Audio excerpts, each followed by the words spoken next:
دوستان، تجهیزات خیلی تاثیر داره توی افزایش رکورد. شاید به نظرتون نیاد یه جوراب ساده، یه جفت کفش، یه کمربند، یه تیشرت، یه دوبنده خوب و حالا زانوبند، سایر تجهیزات باور کن از 10 کیلو تا 20 کیلوگرم راحت به شما افزایش رکورد میده، هم تو تمرینات هم توی مسابقات. حتما به تهیه تجهیزات اهمیت بدید. اینه که اکثر رکوردها دست خارجی هست، چون راحت تهیه میکنن با قیمت مناسب.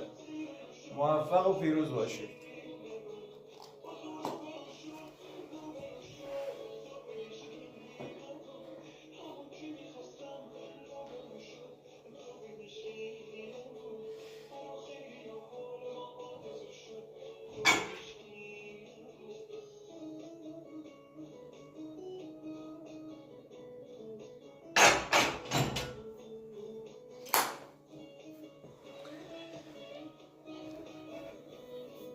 این 97 و نیم من گیر میکردم همیشه